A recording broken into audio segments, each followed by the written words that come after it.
Hey, welcome. Today we're going to be talking about recruiting divers for college. We have a great panel. We have Mark Bradshaw, Abel Sanchez, Kelly Tonoli, and Chelsea Ale. They're all going to be putting in what they feel is important from all points of view.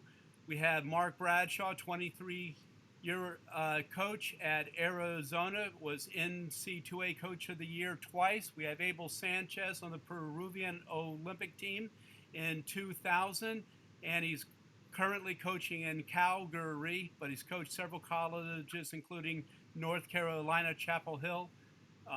We have Kelly Tonoli, who is a former diving coach. She coaches at Clark now. She was a Wellesley College coach, but most importantly, she is a mother of two recruited divers. So she's been on all sides of the recruiting end. Chelsea Ale, who's the Tomahawk director diving, she's been a college coach, and she runs a very large and successful age group team, and her divers are getting recruited all the time. She's done some other seminars about recruiting and is very knowledgeable.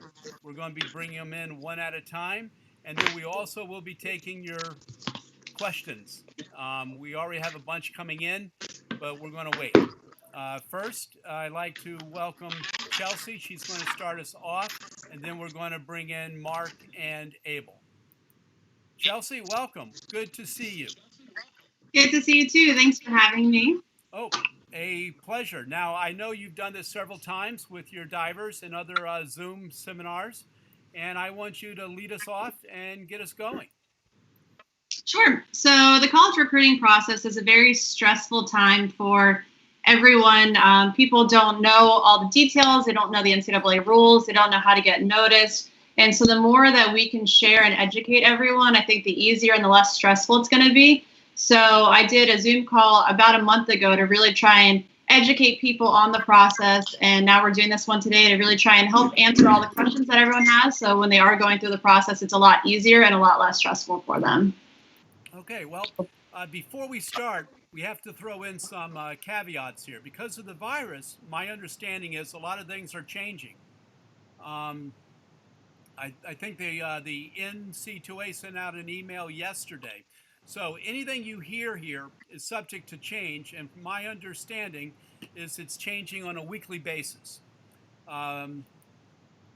So what we want everybody to know is be aware that they're changing things all the time right now because of the virus. The other item that I heard just happened was the NC2A extended the dead period. If you're new to recruiting, you don't know what the dead period is, but essentially means the coaches cannot talk to you. The coaches we have on screen today are former coaches who've been involved in the NC2A at a very deep and high level, and they can answer a lot of questions, but we could not have any current coaches on. Okay, thank you for that little time, Chelsea. It's all yours now. Oh, okay. So a couple of tidbits of things to pay attention to that are important is that it's never too late to start going through the recruiting process. The earlier you start, the easier it's going to be for you, but it's never too late. So whether you're a freshman, a sophomore, a junior, or a senior, you can still get recruited by colleges. You can get noticed and get seen. The earlier you start, the easier it is. So starting your freshman year, sophomore, junior, and senior makes it a little bit easier, but never feel like you're too late to go to college and dive for them. The next most important thing is constantly updating your recruiting video. So you want to make sure that you are updating that video, keeping your new dives on there, letting coaches know how much you are improving, what you're working on, and where you're at with your diving. So you don't want to have an old video that doesn't highlight where you are in your diving. Then it's really important to always think of this as a job interview. So when you are talking to college coaches, always feel like you're being interviewed and you're talking to them in a respectful, polite manner and getting to know them, but make sure that you're thinking it's a job interview when you're doing that, as well as when you're writing emails. When you're writing emails, make sure you feel like it's a job interview that way and use proper grammar, use their names, and get to know them as a person and not just use slang or emojis. And then a couple NCAA rules that are important is that starting June 15th, your sophomore year, you are able to start being contacted by college coaches. So once you get to that June 15th mark, college coaches are able to start talking to you after your sophomore year. And then you're able to go on official visits starting August 1st of your junior year. So those are two really important things to think about. And what Joe said a minute ago, right now until June 30th, we are in a dead period just because of the coronavirus. So people are not actually able to really reach out to you right now. Okay, well, we want to thank you very much. And now we want to bring in Abel Sanchez and Mark Bradshaw. You two have been very successful coaches at the NC2A level. Abel, what was the thing that you looked for when you got divers trying to get into North Carolina State, Chapel Hill? So at UNC, so first of all, hello, you guys. It's good to see you, and thanks for having me on this, Joe. So a couple of things that I would look for are people that stood out, athletes. So let's see. To be honest, if I back up a little bit and just let you know that a lot of these kids, especially the ones that aren't at the top quite yet, they think they don't have a chance. And in fact, I think they have a better chance because a lot of the coaches, we're looking for someone different, someone no one's looked or seen. And a lot of these kids in small little towns, they have just their shot in getting onto a team is just as good as anyone else's. But what I think that'll separate them is they need to be proactive. I think being proactive in this game is the key ingredient because a lot of kids, the top 1% of the divers are going to be seen by all the coaches, and it's everyone else fighting for those other spots. And so, even the kid, well, there used to be an early signing period. Now there isn't. So once those kids went, then it kind of opened up. And I looked for kids that were athletic and kids that maybe they weren't the best divers, or better yet, they weren't the divers that went to nationals and won or got second or third because they went to schools like ASU. So I would get those next kids and the next tier kids, and they're just as talented. They maybe needed a little more work and a little more refining. But then after a few years, we were really fortunate to have some success. And so I look for athletes. I look for kids that wanted to come to school, wanted to be at school. There was nothing, all divers, once you see one video, and Chelsea was right, you need to get your video out there. You need to keep it updated. You need to stay in touch. And once a diving coach sees one dive, they know whether they're talented or not. And it doesn't matter if they went to nationals and they won or they were in the top 8. All those kids at the bottom, they're still fighting. I went to one junior nationals and I was second to last. And I was a late bloomer, late starter, and I was fortunate to go to Michigan, and we had some success there, so that was kind of nice. So I'm always looking for those needle in a haystack kind of kid. Well, Abel, thank you very much. Let's bring in Mark. Mark, you had a lot of success. You were the Finland Olympic coach for 2 cycles. You had international divers that won the NC2A. What did you look for when people were writing you? Well, thank you, Joe. First of all, this is a pretty cool deal you got going on here on YouTube. Very good, especially in this pandemic situation where people can listen to coaches and talk about diving. But my philosophy, or where I look as far as recruiting goes, I get a ton of, I mean, I'm sure this is across the board, a ton of emails, which is good. And Chelsea's right. You need to be proactive. You need to start early, get your name out there, because like me, I might not remember the name absolutely all the time, but then when I go to check results, or I go to junior nationals, or I go to a regionals, I'll be like, okay, this person emailed me. So that's always a good thing. From the standpoint of my philosophy in recruiting, because it all goes into this preparing. I know families, and maybe there's some high school kids and club kids out there, and Abel hinted on it a little bit. Our sport is pretty small. There's only so many kids that are pretty outstanding and pretty elite. And then there's, so scholarship-wise, in our sport, there's not that much compared to like the sport we're with, swimming.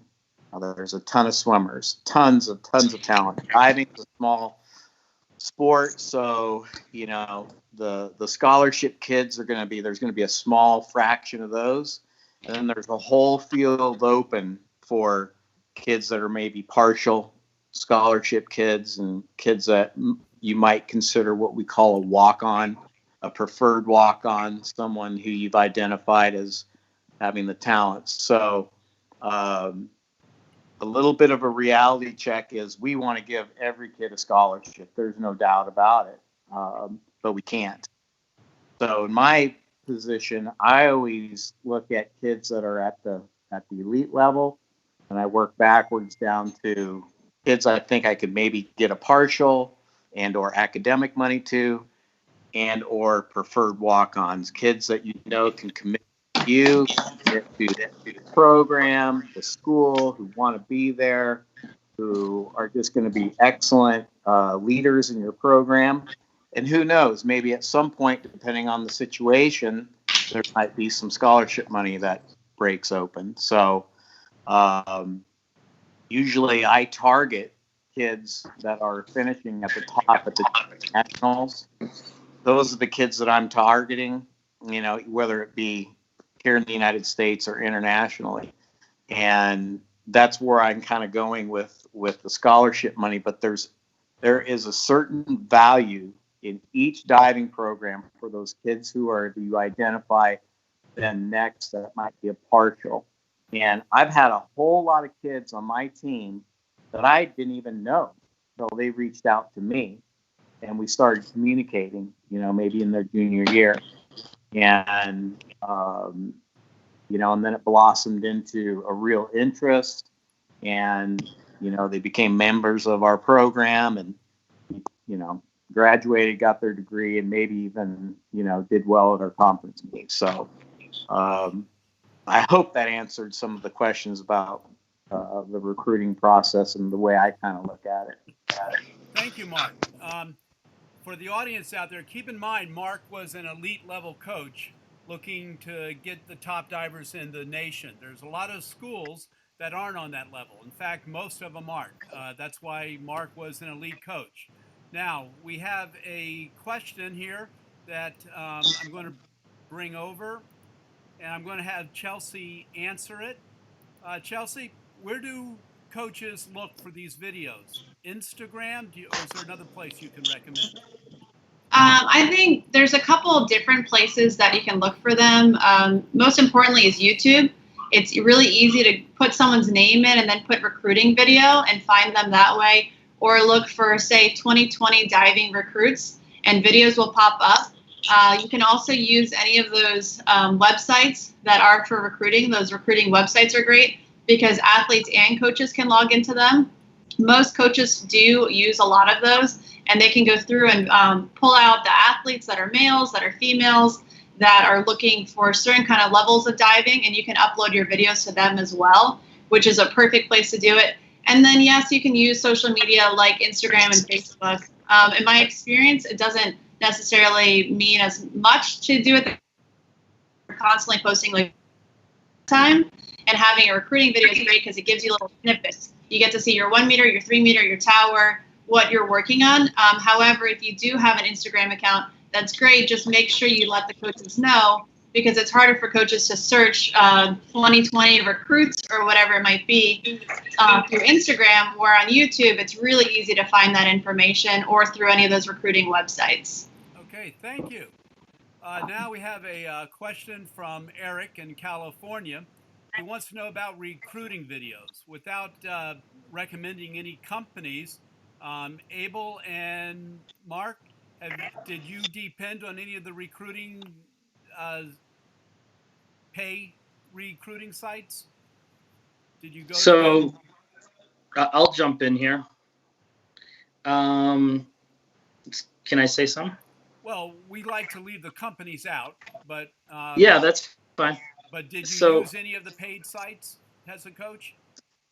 So no, I did when I was in New Mexico. I think a smaller school, if they're proactive and really hungry and looking for athletes and flipping up every stone out there, they'll go to everything, and that's what I did.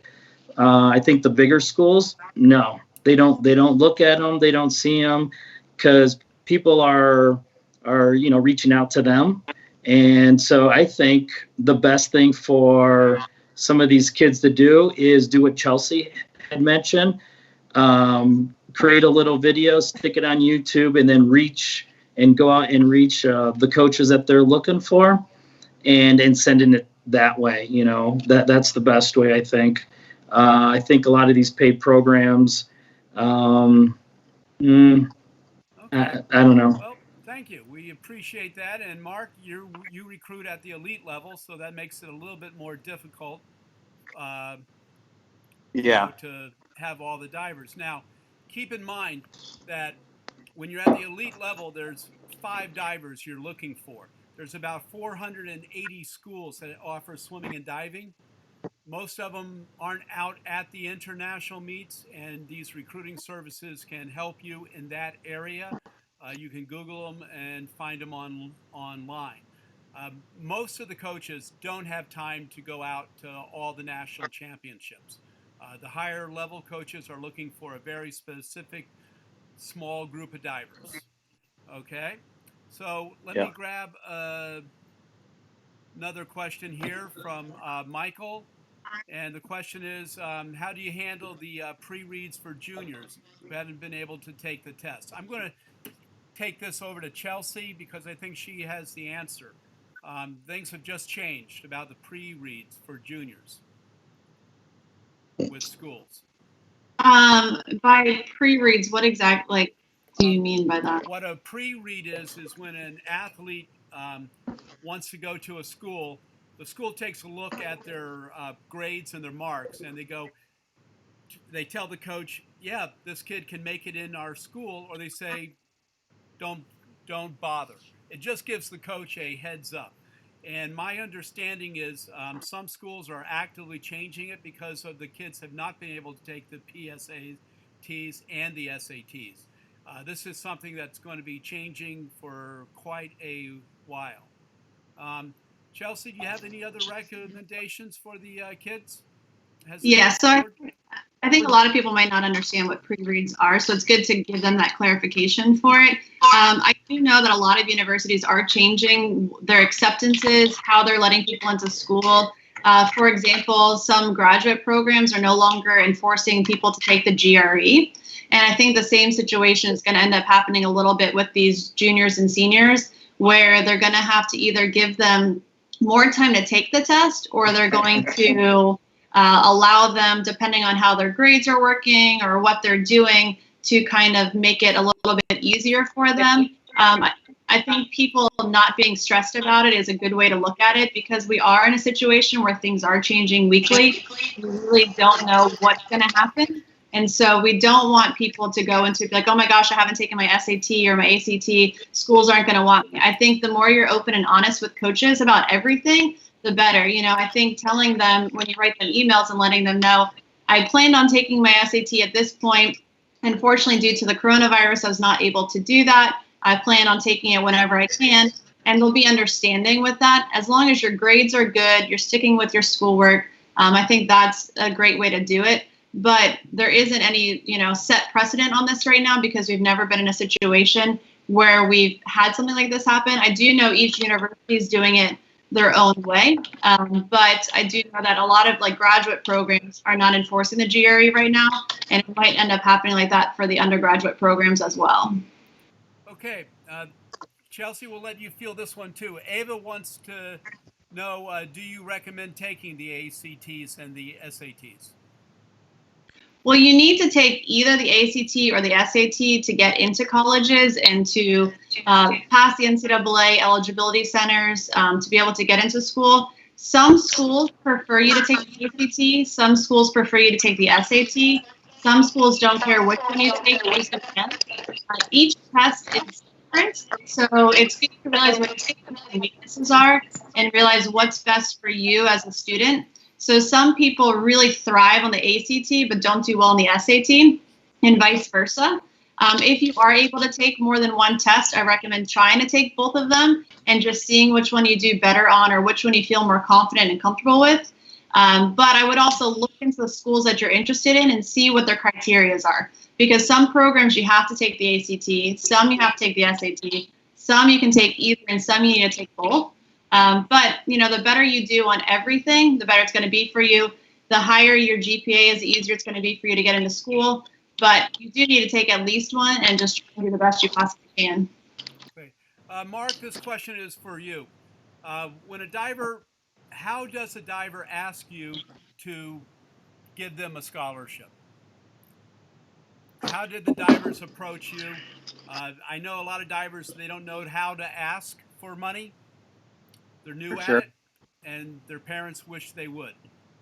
Yeah, exactly. And for a 16, 17, 18-year-old, and they're talking to coach, and I know when I was that age, I certainly I didn't have the capability to ask.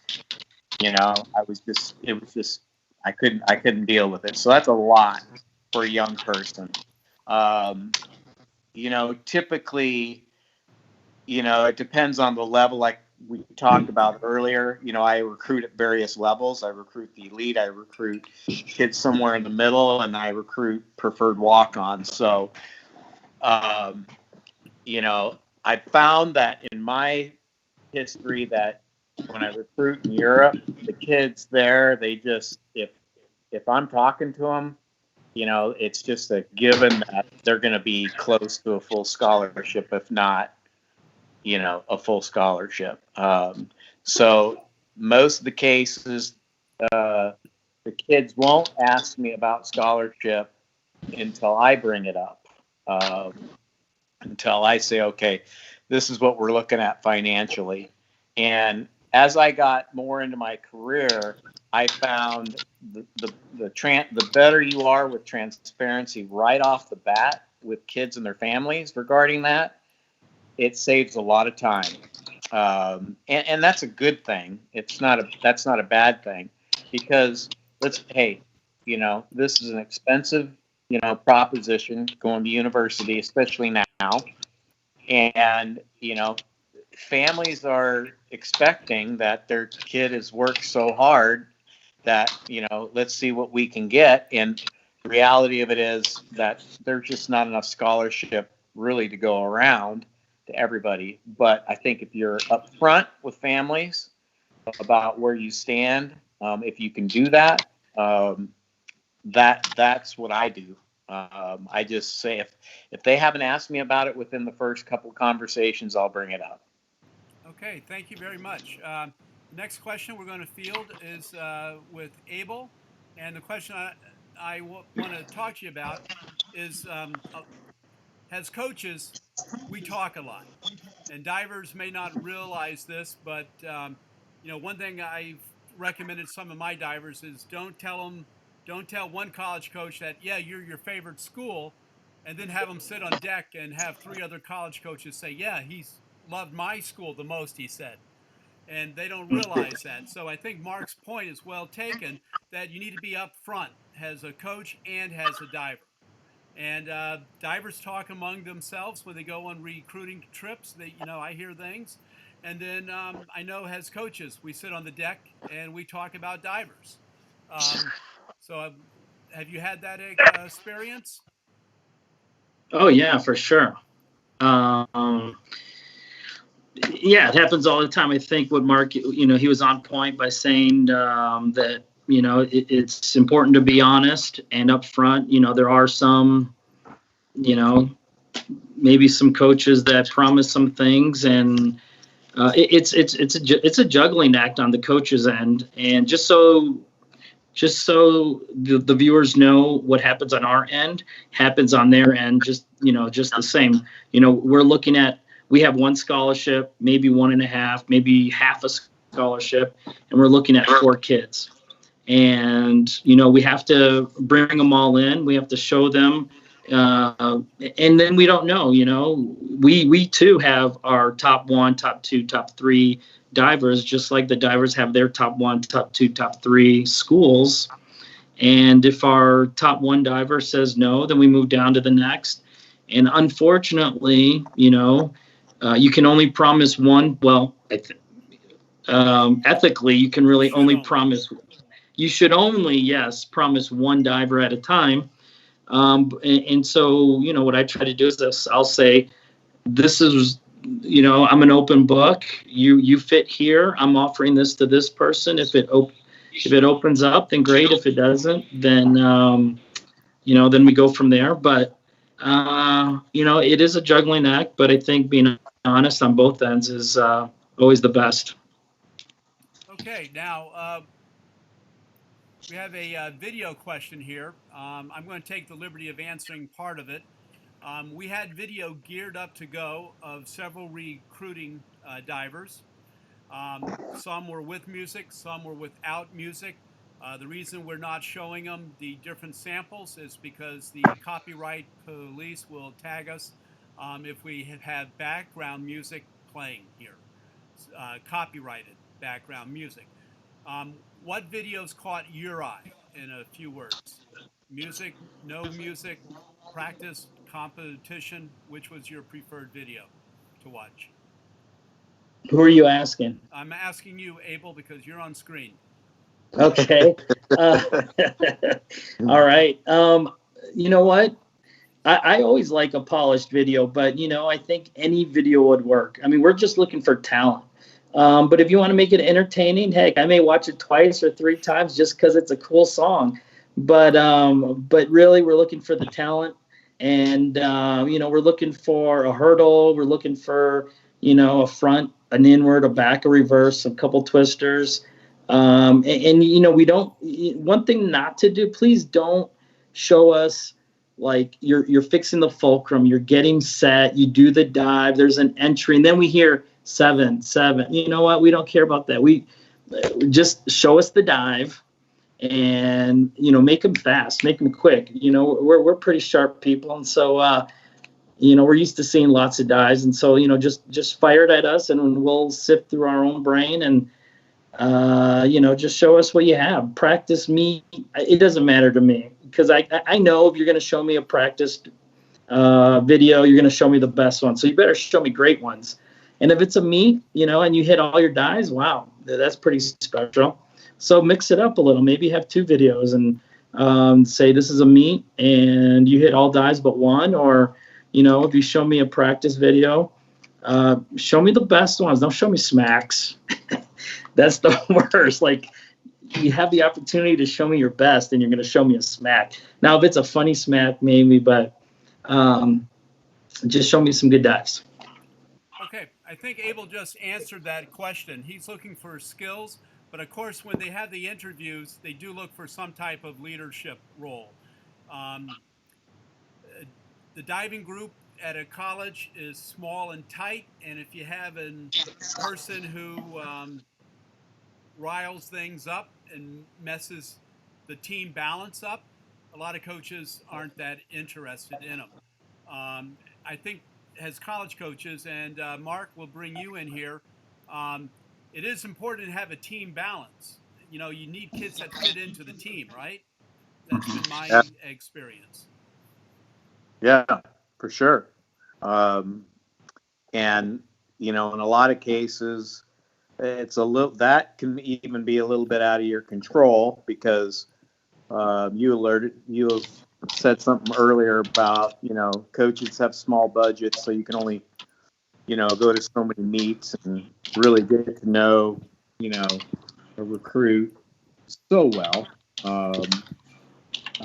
So you might not have vetted everything perfectly, but in our sport, 99.9% of the kids in our sport are outstanding, citizens and students. So that's a big plus right there. But yeah, if I typically have smaller teams, I think, compared to most universities. I had anywhere from 6 to 8 divers. I never wanted to get more than 8 for various philosophical reasons. But I know some programs carry more than that. And it's even more important that, you're doing, things as a team, as a group, as a unit together, so everybody's on the same page. You have an established leader who can help. That leader who's not someone that's just telling people what to do, but leads by example, and has a certain spirit about their personality. It makes things run a lot smoother, as we all know. And yeah, so that's it. Okay, well, we appreciate that. And we have a question here for Chelsea. We're going to let you answer it.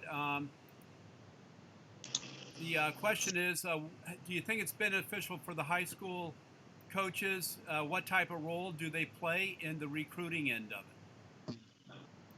Oh, I think high school coaches can play a tremendous role in the recruiting aspect. Diving is such a small sport, and everyone knows everyone, or at least like a majority of coaches know another majority of coaches. And so, as an athlete, it's their responsibility to figure out where they want to go to school. But I feel like as a coach who coaches high school students and middle school students, it's also our responsibility to help with that recruiting process. So coaches should be encouraging athletes to not only go through the process, but also helping them do it. So like we know as coaches who you might get along with as an athlete. Some athletes like harder coaches or more strict coaches. Some athletes need to be working a certain way. Some coaches are great with certain athletes and aren't. And so as a high school coach, you want to be able to understand what your athlete needs and what coaches would be a good fit for them, as well as what programs would be a good fit.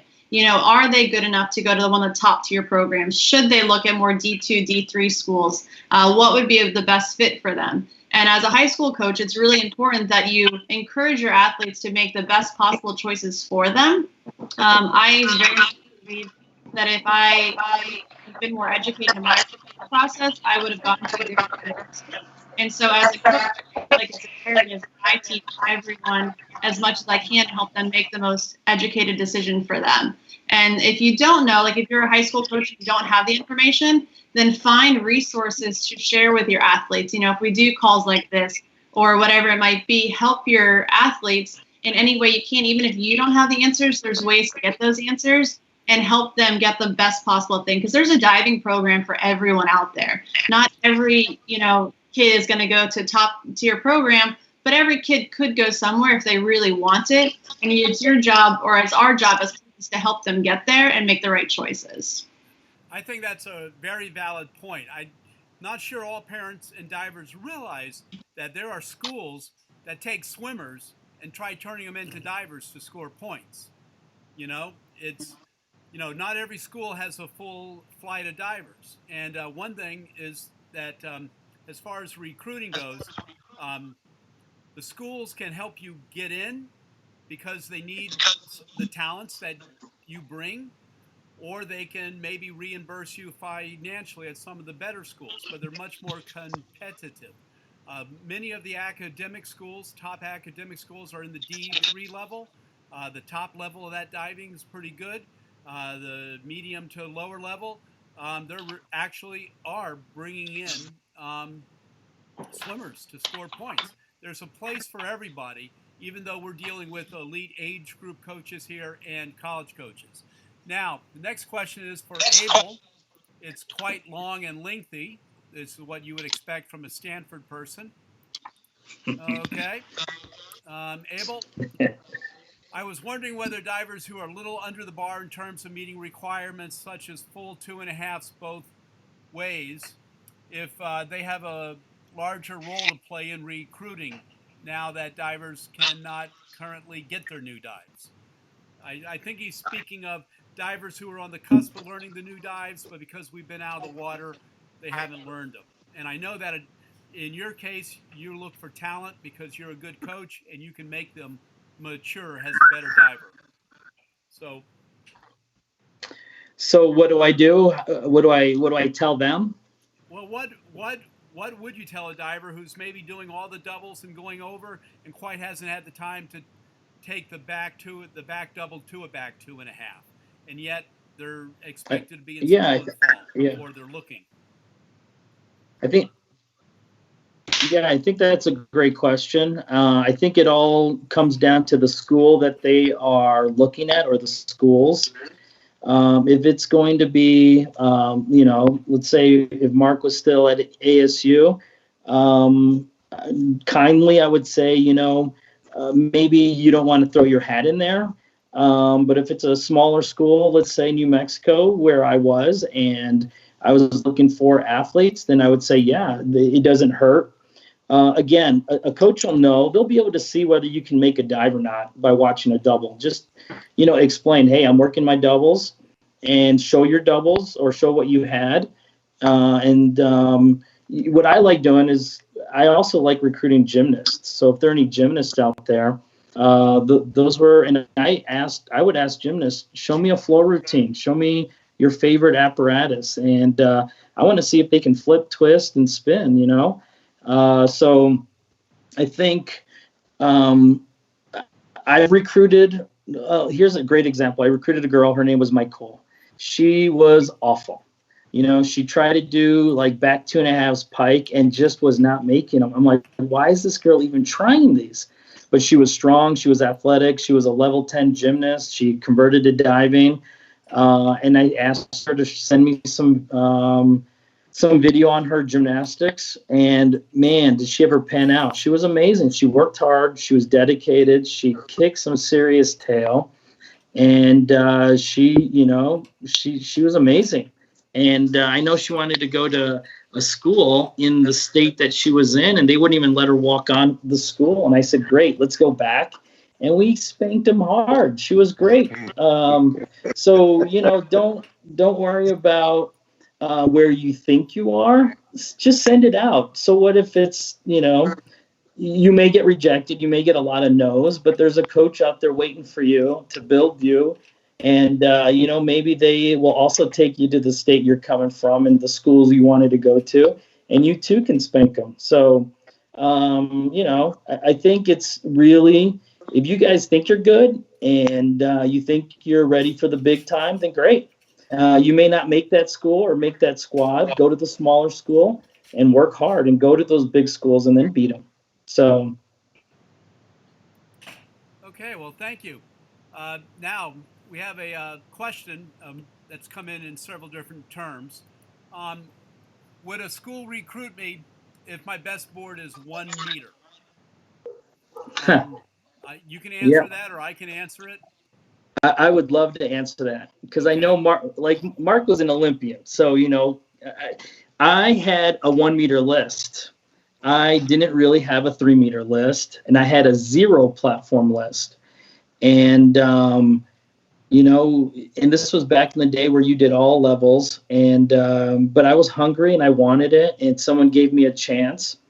And, I was fortunate to be, make the NCs several times, All American, and close to the, is in the top 8, but never won, but it was great. And, I was a 1 meter diver, and that's about as far as I went as an age group diver. And so, yes, that can happen. Okay. Well,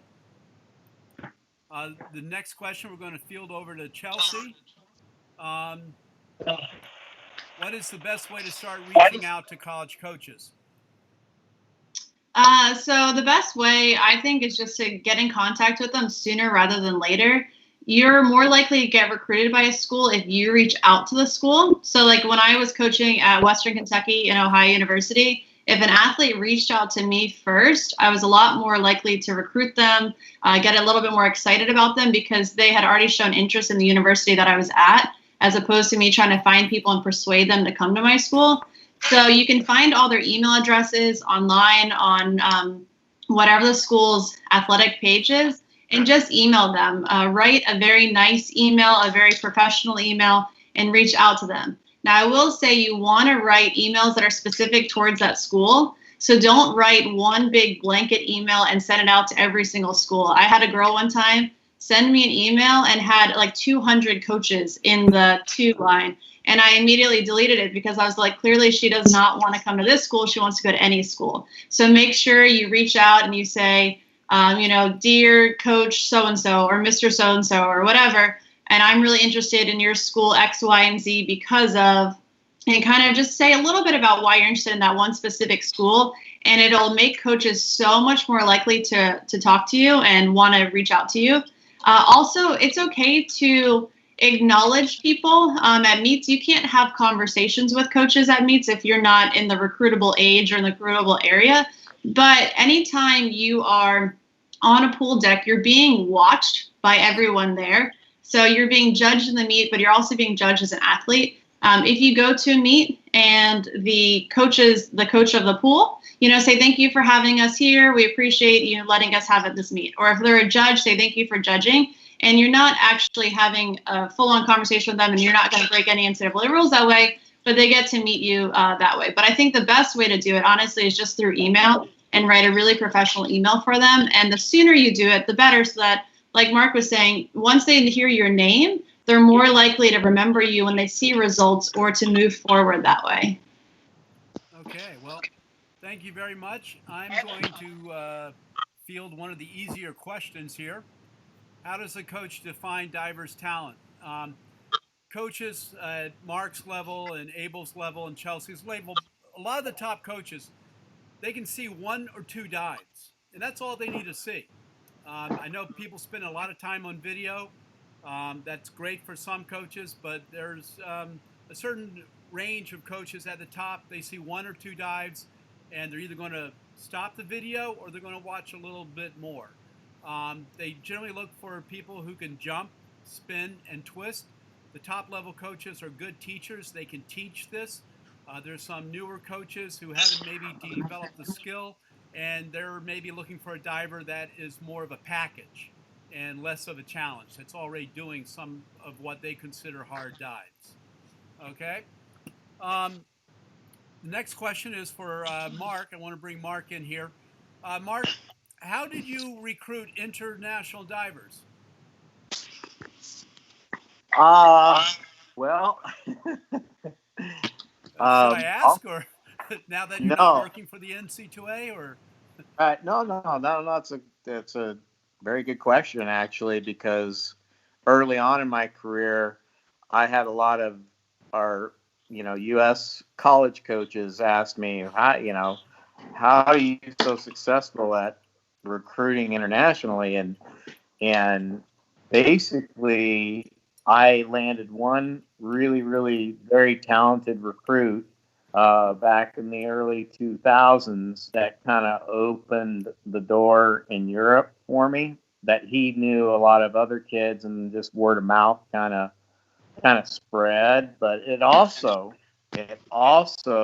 established my recruiting philosophy to recruit not only just in the U.S. but worldwide, for the very reason that there's a lot of universities out there, and the talent pool is small, quite honestly. So if you're not going to get kids locally or domestically, you got to kind of broaden your search. So for me, it was twofold. I started looking at international results more, and be honest, really, kids from, international kids would email me just because they'd heard I'd had success with international divers for a while. So, so I got kind of lucky. I had kids emailing me that were pretty good.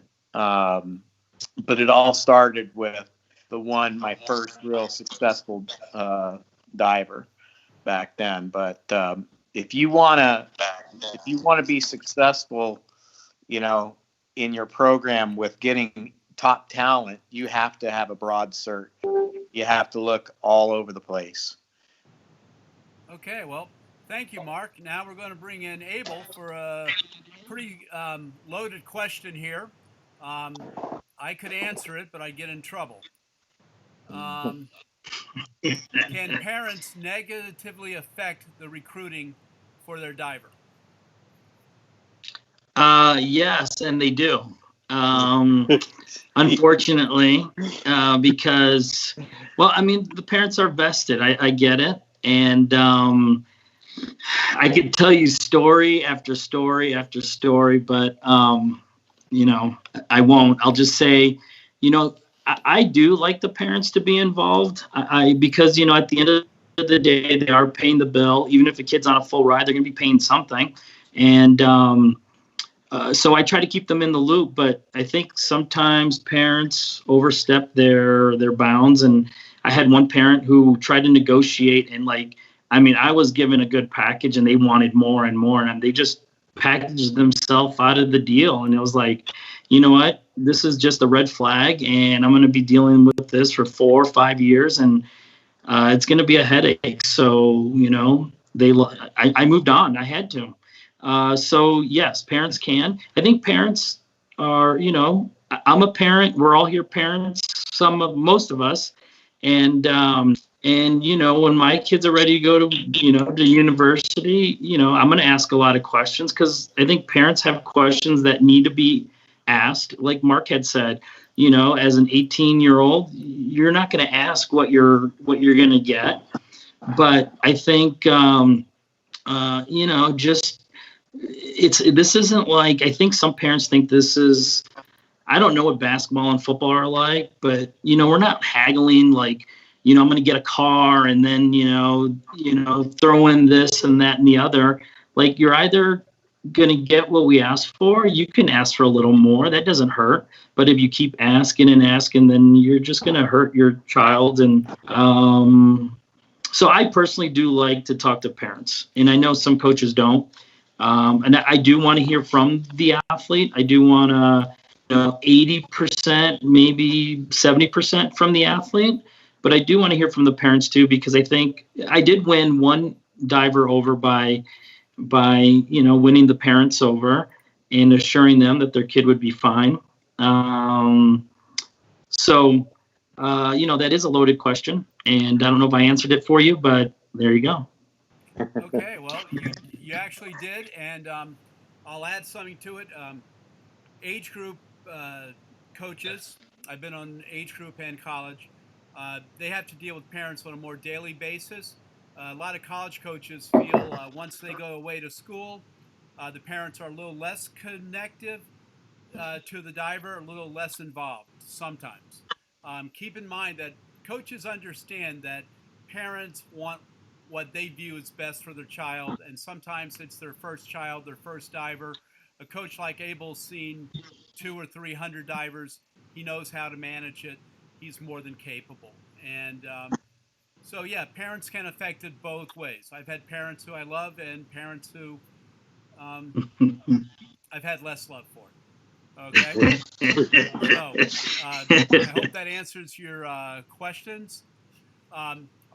We have time for more questions. If not, we can just talk about the college recruiting process. I'm going to move on to Chelsea here. I'm going to ask you, I know you've given this seminar more than a few times. What would you like to add? Okay, so a couple things. I mean, we talked about making sure that it's professional and making sure you're communicating with people earlier.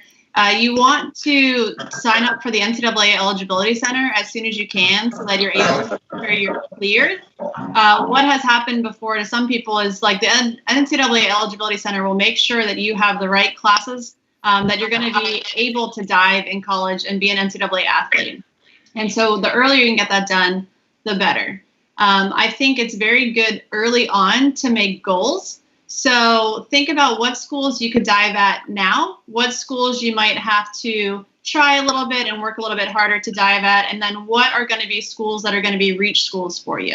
And make those realistic goals. You know, some schools might be completely out of your reach and you're never going to get there, and that's okay. Some schools, you know, you're better than what they're at, and that's okay too. It's good to just kind of figure out what's best for you and make those goals early on so that you can and figure out what's the right school. So starting in your freshman year, maybe find a list of the top 50 schools that you're interested in. And then your sophomore year, narrow it down to 25. Then your junior year, narrow it down even more. And then by your senior year, if you haven't committed yet, you really want to narrow it down. I think it's important too to pay attention to what schools you decide to go on your official visits to. So you get 5 official visits when you're when you're going to on the college recruiting things. You get 5, and that's it. Once you use your 5, you don't get them anymore. So you want to make sure you're picking the right schools that are best for you. Don't just go to schools because someone offered you a trip. You don't want to waste the school's time, and you don't want to waste your time on somewhere you're not interested in. And you also don't want to use one of those 5 trips if it's not somewhere you're sure you'd want to go. So the trips are kind of like, you decide if you want to go to school there, they decide if they want you to go to school there. It's a mutual conversation because, you know, you can only know so much from afar, and once you get to meet them in person, it's a little bit different. But make sure you pick those schools that you feel like are the right ones for you. It takes a lot of time and effort for colleges to put on recruiting weekends, and they're very expensive. And so no one wants you to come on a trip if that's not where you want to go, and you don't want to waste your time or their time. But you also don't want to pick 5 schools and then all of a sudden you're like, oh, well, this school contacted me and this one contacted me and I could have gone here, and regret the fact that you used those. You do get as many unofficial visits as you want. So you can go visit schools and go, you know, see them without going on those official visits, which I think is important too. But a lot of people don't realize that you can just go visit as many as you want. Now, coaches may or may not be able to talk to you depending on how old you are or where you are in that recruiting process. But it's good to reach out to them and let them know, hey, I'm coming to campus because I'm just checking it out. I'm interested in it. Say you're at a diving meet somewhere and you get to travel around. I know when I was a diver, I used to always go visit the college campuses that we had meets at to figure out if I'd ever want to go to school there. And I think that that's a really important thing to pay attention to. And when I was talking about going to schools that you're not interested in, it's okay to have that conversation with schools. It's okay to say, hey, this is just not one of the schools that I'm interested in, or I'm not looking to go here. And the earlier you can have that conversation, the more respectful you are, the more coaches appreciate that. They're not going to take it offensively. They're not going to be angry at you for telling them you don't want to go to their school. They're actually going to appreciate it more because you're not going to waste their time, and they're going to spend their efforts being recruited or recruiting someone else instead of wasting their time on you. And you're not going to have meaningless conversations with a coach that you're not interested in. So if there are schools that are reaching out to you that are schools you're not interested in, just say, it's okay, I'm not interested in going to school here. Or maybe you're not sure. Just be like, I'm keeping my options open. I'm looking at multiple different options. This is somewhere that I may or may not want to attend, but I'll let you know in the future. And there's absolutely nothing wrong with that, because every college coach should understand that it needs to be what's best for you and your future. Whether that, you know, based on academics and athletics, it's your life and your future. Yes, every college coach wants the best athletes, but they all want you to do what's best for you. And so it's okay to make those selfish choices. Just make sure you're respectful about it and never rude to a coach, because that will get around and you never want to be known as that kid that is rude or disrespectful. And definitely do not use a recruiting trip as a reason to go see your friends. Because if the coach that is recruiting you finds out about that, I can promise you they're not going to be happy about that. And then I guess the final tidbit I would say is make sure at always you're nice and respectful and polite, which I can't reiterate enough. I had a really top kid come on a recruiting trip one time, and the way she talked to her dad disrespectfully was really like negative for me, and I stopped recruiting her that second. It didn't matter to me that she was a phenomenal athlete. I just didn't like the way she's treated her father. And so I think it's important to realize that you're being watched all the time. So just make sure that you're putting the best foot forward when you're presenting yourself. Okay, well, we have a couple questions we can clean up pretty quickly from Zach. I'm going to bring in, well, this one I can answer really quick. The difference between official and unofficial visits. Official visits when the university or the college pays you to come in. Unofficial visits when the coach has absolutely nothing to do with it. If there's a school you're interested in, you have a friend out there, you call them up, say, hey, can I sleep on your dorm floor for the night? I want to go to a couple of classes. The coach doesn't arrange anything, and you do it all on your own. You can take as many unofficial visits as you can. The NC2A clearinghouse keeps track of your official visits, and you are limited to 5. Now, the next question, I'm going to bring in Mark and Abel. Let me see if I can find it here. Bruce wants to know if the need for scholarship is not a major problem. Does that play a role? Should it be brought up with the coach? In other words, we can afford your school. You want me to go first this time? Either of you. Okay. Yeah, go for it. All right. Mark Bradshaw here answering the question, which is an unusual question because it's usually most reverse of that. So, I think, boy, that is a tough question. It really depends on the level of recruit that person is, because if someone in my book is the talent, I'm going to offer them their level of talent.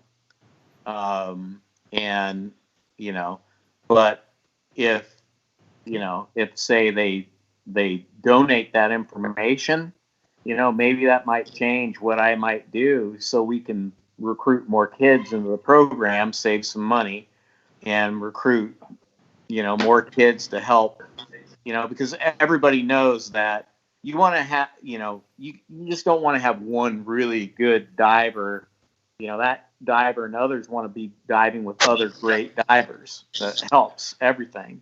So that might be a case of where you might volunteer that information and it might help the overall program get better.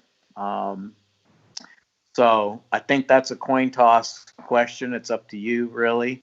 Before I hand it over to Abel, Chelsea's spot on with everything she made on her last comment, with everything. Just want to reiterate the idea of just being upfront and respectful, and that's what I always appreciated. If it just wasn't in the picture, let me know, with an email, text, or phone call, and we just move on, because we're trying to get the best kids. You're trying to find the best spot for you. So we all understand that. But everything Chelsea said, spot on. Okay, Abel, I would have to agree. Say that again. Would you turn down a free diver? That's what it sounds like. The kid wants to go to school. They're not looking for money. No, I wouldn't turn that down. But they have to fit, Yeah. They need to fit the program. They need to, we need to be on the same wavelength, so to speak. But real quick, so the difference between an official and an unofficial is who actually pays for the visit. So an unofficial diver can go to a school and we can still have them, they can still participate in all the events that are planned. We're just not paying for anything. So that's really the difference, is who's paying for the visit. Right. So, yeah. And I'm going to chime in there too with that. Yeah. And it's now there's a date. You can go, if you're going to contact the coach anyway and want to kind of be involved in getting tours and seeing the university through the mindset of the athletics, then you have to be, ooh boy, someone correct me, is it August 1st? Or no, September 1st of your starting into your junior year that you can start making unofficials. You can't do them before then now. That rule has changed. Chelsea, you want to come in on this? I think you have the answer now. It's changed. It's they can start contacting, college coaches can start contacting you June 15th after your sophomore year, but you can't start going on official visits until August 1st of your junior year. Right, but what about unofficial? What's the date for unofficials? My understanding is, well, you can start doing the unofficials August 1st too, with actually like contacting the coaches. Yeah. But like anyone can go visit a school, but if you're actually going to have contact with those coaches, Right. it has to start August 1st after your junior year, or starting in your junior year, not after. I'm sorry, in your right. Between your sophomore and junior year, yes. And then one more thing is that if you have a buddy that's at a university and you want to stay in the dorm or whatever, they can't be another student athlete, because then you're putting in the extra benefit factor because they'll have to pay for the cost of staying in that dorm. But if it's someone who's not an athlete, then it's probably okay. So the question that I threw out to Mark and Abel is usually the reverse is what we get. You have parents saying we need a lot of financial aid. And sometimes that's not a bad thing, because if they get a lot of aid, we don't have to give them our scholarship money in order to come. And some schools, you either got to be rich or poor. The middle get kind of soaked at the college level. But if you are in need of aid, quite often it's a helpful item, because the universities will give you enough aid to encourage you to come to the school. And I, as a coach, get to keep that scholarship and maybe give it to somebody else to bring another good diver in. Yeah. Hey, Joe, can I comment a little further on that? So I relied a lot on our academic scholarships to, give to or offer to the kids who either I was only given a partial to or who I was asking to be a preferred walk-on. Because at Arizona State, the qualification levels for academic money were pretty liberal. It wasn't a ton of money. Their philosophy is spread the wealth around to a lot of people. So I utilized that a lot. But there are certain rules that you have to also satisfy when. So you got to know not only if you qualify at the university level for like an academic scholarship, you have to meet one of three categories. You got to be in the top 10% of your graduating high school class. You have to be at least a 3.0 in your core GPAs.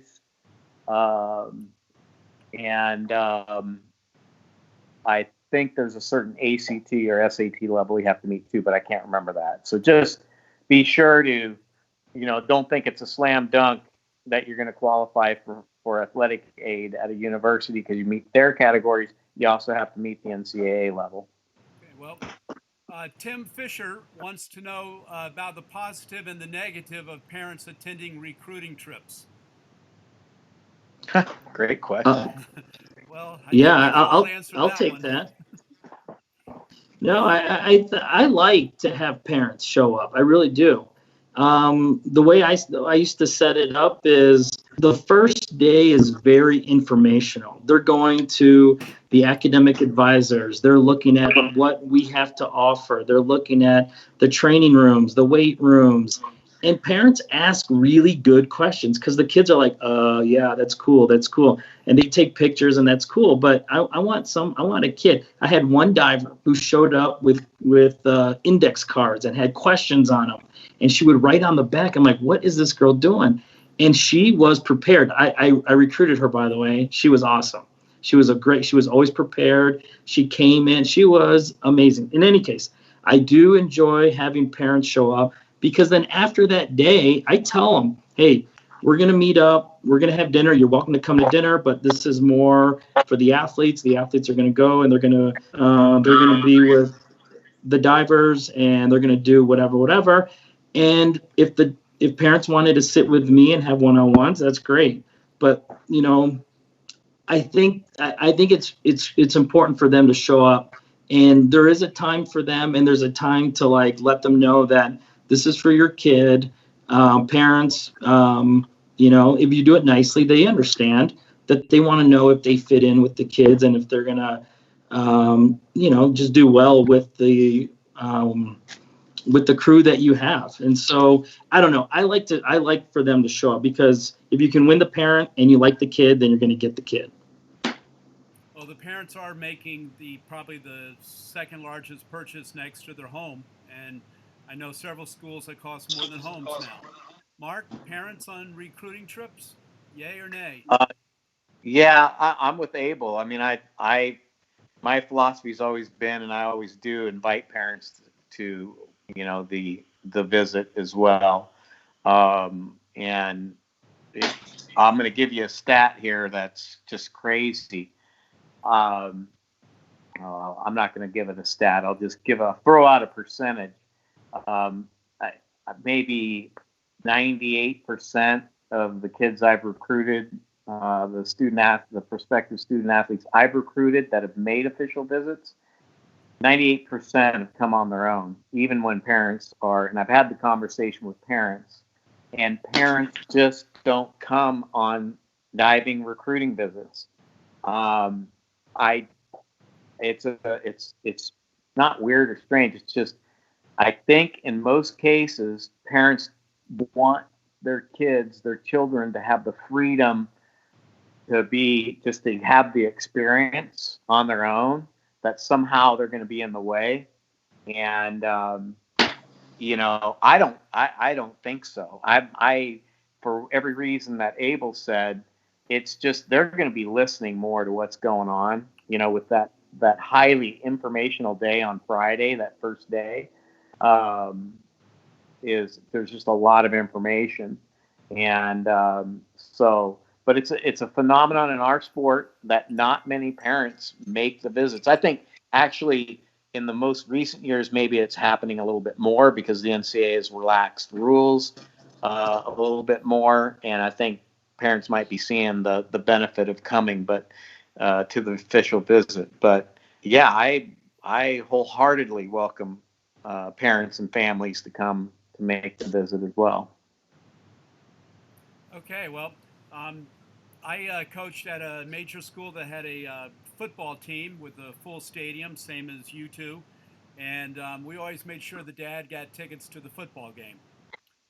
It seemed to work quite often. We have a lot of questions here. Some person wants to, we've had several questions on the dead period. Could somebody explain exactly what the dead period is in short words? Yeah, the dead period is a period of time where coaches cannot have any off-campus or on-campus contact with a prospective student athlete. And you can email, you can text, you can phone call those. You can even send a letter out, United States Postal, old school. But yeah, so everything's good on that except for you can't make any one-on-one contact with parents, family of prospective student athlete and the prospective student athlete during the dead period. Now, we're in an untraditional time because of the pandemic, so I'm not even sure now when that's stretched to the dead period, maybe into May now or into June. I'm not sure. 30th. Yeah, but that's what the dead period is. And the dead period, typically, though, the traditional dead periods are in and around, for our sport, for diving, is around the National Letter of Intent signing date, which is usually a Wednesday on the third week of November or second week in November, typically. And I think they've also changed the rule where we used to have 2 signing periods November and April. Now we just have one. It's the one in November. Yeah. Also, it's been pointed out that with the virus, there's a lot of changes going on, and there may be some budget considerations at some of these universities as well coming forward. There's going to be a lot of things that are going to be changing, and we advise everybody to keep an eye on it. I'm going to knock out one quick question here. Kelly wants to know, what part of the process do grades come in? It comes in at the start. If you're applying to a school that is way outside your grade range, you're not going to be able to get in. If you're a great diver and you're somewhere close, they can help a little bit. But you shouldn't be applying to schools that the acceptance average grade is way outside your range. Another question is, how do academics and sport mix? And I know it varies between a Division III school, which has limits on how long they can train, and a school like Arizona State, when Mark coached, when it was an elite diving school. How do you balance that at your level, Mark, when you were there? Time management is a major necessity in any young person starting out in any program at the Division I level, whether it's mine or anybody else's. And some young kids have that innately, and they've learned it through their high school years. Some are further behind in that, and you have to kind of coach them up on that time management. And that's why every school has we call it OSAD, Office of Student Athlete Development. It's our academic counselors. They do a tremendous job. I mean, they just are incredible people. They work tirelessly, and they play a huge role in this. Coaches do too, trust me. But the time management quotient is huge, because literally your schedule is class, practice, lunch, study, class, practice, and just rinse, repeat. I mean, that's the Monday through Friday deal. Obviously, some days are going to be a little less busy academically with your school load, but you can do both. I mean, if you're a high caliber student and you want to achieve, you have high goals there, you can do that at any place you want to do it, so long as you have the right mindset and your time is managed well. No problem. I mean, that's why you're in college. That's why you've got these high goals with your diving and high goals with your academics. And this is the time period of your life, 18 to 22 years old, that you're prime and ready for. And that's, and I've had, and that's why I love coaching at this level, because these kids are so motivated to do this and to be independent and to do it and to achieve. It's just, it's great being a part of that. And that's why I've been a college coach as long as I have been. So yeah, just time management is key. Okay. Abel, any other words of wisdom? I would also add that, a lot of kids, they're like, they're going to recruit me anyway, no matter what I do in high school. And because I win or I'm second at nationals, that's not always true. There are a lot of great divers now that are smart. And so, there are a lot of athletes. And so you guys work hard, go to school, do well, because that's going to carry over. And if you think just winning nationals is going to carry you through college, it's going to be tough, just because you get into a school and you got in and you don't like school or whatever, you don't like going to class, it's going to be tough. College is, it is a job. And if you take it that way and you earn what you've been given, and I think, don't feel like everything is, owed to you. Why don't you guys earn stuff? I think that the coach would trust me, the coach will jump over backwards if you're, coming in early, leaving a little late, doing a little extra, studying, writing an extra paper, meeting your professors. It's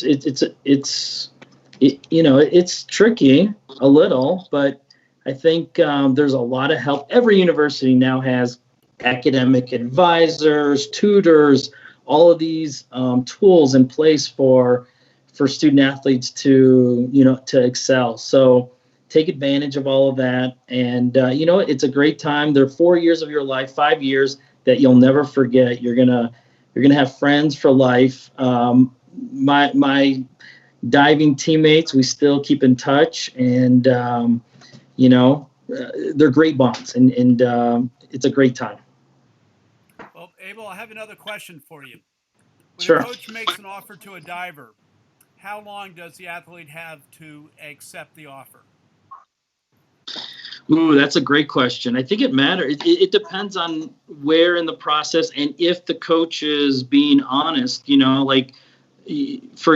are a lot of factors that go into place. One, I may need to fill it in a week. I may have a month. I may have 2 kids that are waiting for an answer. And so it really depends. And if the coach, I think it needs to be led by the coach and say, hey, I'm going to give you 2 weeks. I'm going to give you a week, only because if you don't take it, then it's going to go down to the next person.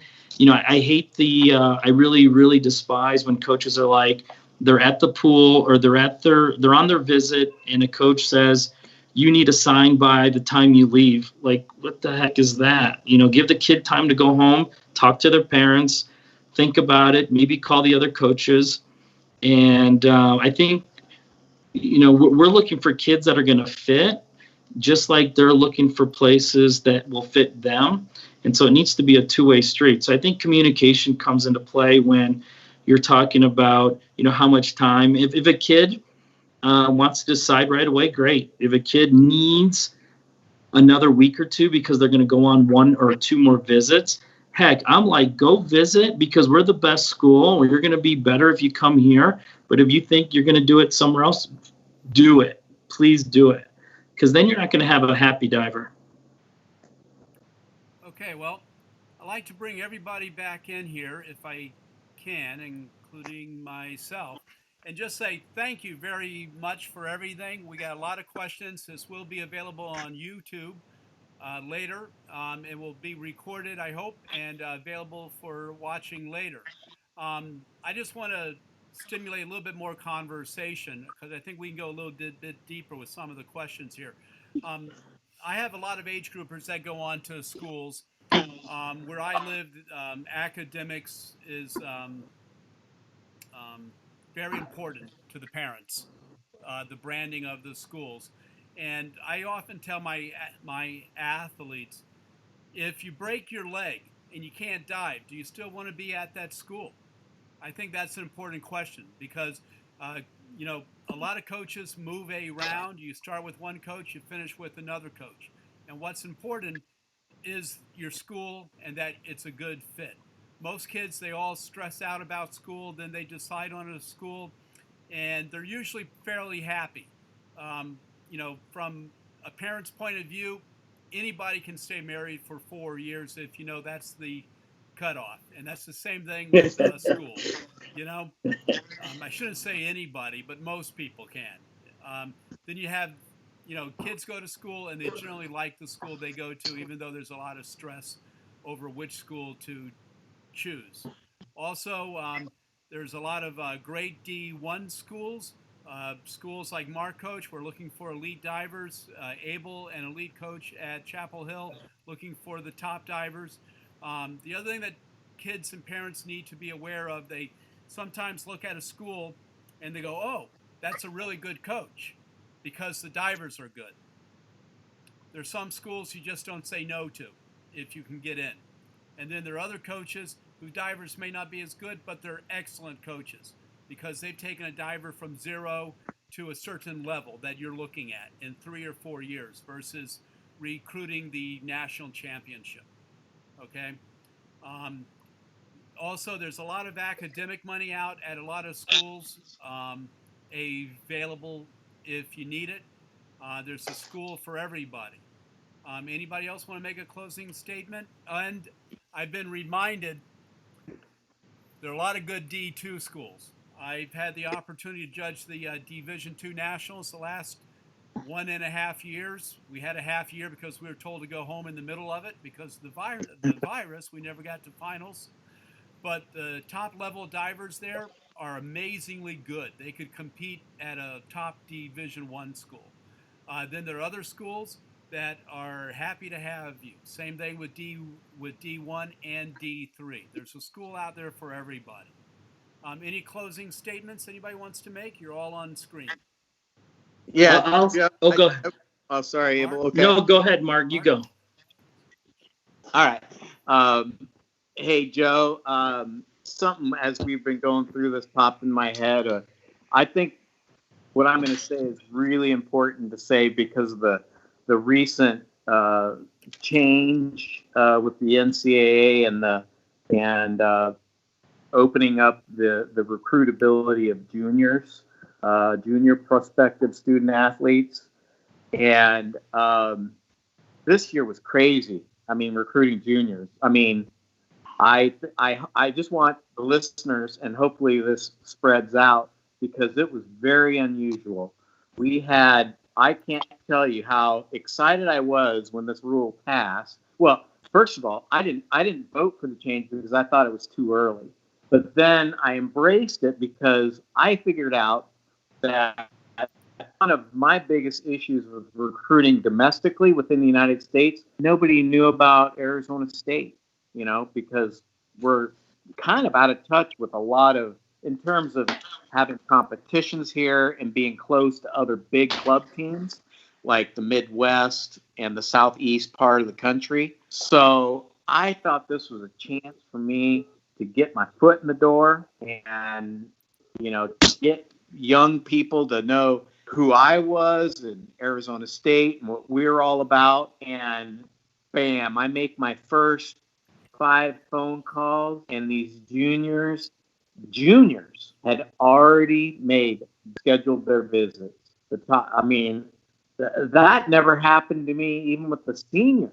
And what I found was it became the money grab.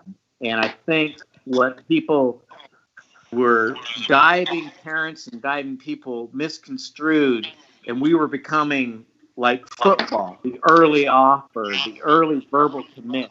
I'm going to do it, and I'm going to get it out. I'm going to get it out of the way, and I'm going to commit early.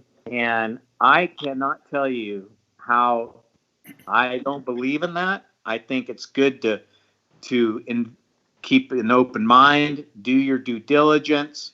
I know kids were making trips just to make trips because friends were, and there was the bunch of the same kids making trips to the same school where that school wouldn't have scholarship for them, And I'm not trying to say this like I've got my pity party going on here, but my situation was I had the scholarship money to give, and I felt like we're a pretty good academic institution and have a pretty good program, but I couldn't even get my foot in the door because they were going to other schools, and they ironically were all the same schools. And, I think that it's just important to understand in this new era that you don't have to, and some of it was the coaching pressure. Coaches were saying, I need to know now what you're going to do, or else I'm not going to have this scholarship. I'm going to go to the next person. And in my opinion, that's not my philosophy. I think it's wrong. I think young prospective student athletes and their family deserve the right to make a uniformed and educated, experience of what all these schools have to offer, and I don't think that happened this year, and I don't know if that's going to continue to happen, but there are a lot of universities and programs out there that are pretty good in the sport of diving and academically, more than just maybe what the perceived top 3 or 4 or 5 are. So I'll get off my soapbox now. I've said my piece for those junior prospects. Well, thank you, Mark. I think what I heard was you don't think a 15 or 16-year-old person making a $300,000 decision that might affect their entire life should happen at a young age. They should wait a little bit. I think so. I think it's just it to me it just became, like I said, it was like I felt like the young people were looking at just a very few schools, all the same, didn't branch out anywhere else, committed, and they'd go, and maybe some of these schools that they looked at, they might have offered to somebody else. Next thing you know, I think Chelsea alluded to this, that next thing you know that you've made all your visits and there's no scholarship offer, and coaches are pressuring people that I got to know now. I got to go. You got to give me your decision now. Not as a junior. You've got a year and a half before you actually sign a letter of intent. You're only going to give a verbal. You're not signing anything. There's a lot of time. And I just, felt like that was a little preposterous. Well, and yeah, that's well, thank you, kind of Mark. what I have. One area that I've been reminded to cover is schools have scholarships, and some schools don't have scholarships. There's certain conferences in my area that don't. There's many of them that don't, but they have slots. In other words, if you're a good enough student and you're in that level to get in and pass the school, the coach may have one boy, one girl slot. And instead of giving a scholarship, they say, if you agree to come, we'll give you a slot. And to some people, that's better than a scholarship, because otherwise they may or may not get in because it's a high demand school. Or it's a school maybe they wouldn't reach without diving. Diving is a great hook, okay? To the parents out there, especially the gymnastic parents, the state I live in probably has 10,000 gymnasts, 100 divers, of which 25 are fairly good. And when you go to college, there's about 25 universities with scholarship for gymnastics, and there's about 480 schools with swimming and diving. Totally different world. Diving, like women's pole vaulting, I'm not encouraging anybody to quit diving, but those are great hooks to get into school. And there is a school for everybody if you keep looking. Chelsea, you want to wrap this up? What Mark was saying about the juniors, I think is really important. Don't rush the decision. Don't go into it too quickly. You want to make that educated decision, because the last thing you want is to use your trips, make a commitment, and then end up changing your mind. Not only does the school expect you to be going there in the fall of the following year, and then they have to start the recruiting process over, but it makes it harder. So take your time. The process is stressful. It's scary. It's overwhelming. There's so many different things. There's NAIA, there's junior colleges, there's Division III, Division II, Division I. There's coaches that are full-time coaches, part-time coaches, GAs. There's swim coaches that are diving coaches. You have athletic trainers that are full-time, part-time, GAs, same with strength and conditioning coaches. So really try and figure out every single thing and what's important to you. But what you guys talked about earlier about making sure that it's a right fit for you is so important. When I was an athlete in college, we had 4 coaches in 3 years. So I went to college for a coach, and then 3 years later, I had already had 4 different college coaches. And when I was at Western Kentucky University, we cut our men's and women's swimming and diving programs. And those athletes had to decide whether or not they were going to stay at Western Kentucky and just be students, or if they were going to transfer and be athletes somewhere else. And I will say most of them stayed at Western Kentucky because they found that school to be somewhere they wanted to be without swimming and diving. So you never know what's going to happen, if schools are going to cut their programs, if a coach is going to change, what's going to go on. Make sure you pick a school that's right for you as a school first, and then make sure you pick it based on diving and what you want. But don't necessarily pick it based on the coach, pick it based on everything, because anything can happen year to year. And I think this year is a perfect example of, like, we really have no idea what's going to go on. And so many things are changing. Don't stress out. If you haven't dove in 3 months, if you're not going to dive for another 3 months, don't feel like your recruiting process is over and you're never going to get to dive in college. I think coaches are going to be understanding of that. And just remember, do the best you can. When you're at home, practice, condition, mentally prepare yourself to dive, and just put yourself in the best situation for when you get back in the pool. But don't let it defeat you and make you feel like you cannot dive in college because you haven't dove because of this virus. No one's training right now, or very little people are, and we're all in the same boat. So don't stress, take a deep breath. And if you have questions, reach out to the people that have the answers or might know. And if your coach isn't someone who can help you, they can find the answers or find someone else to help you too. So don't be afraid to ask, and enjoy the process. It's fun, it's stressful, but it's going to set you up for success in the rest of your life. So enjoy it while you're doing it. Okay, well, a couple things. I'd like to apologize for Kelly not being on this call. It was a technical error on our end. We couldn't get her on. She was on right before it started, and somehow we pressed a button that got her off.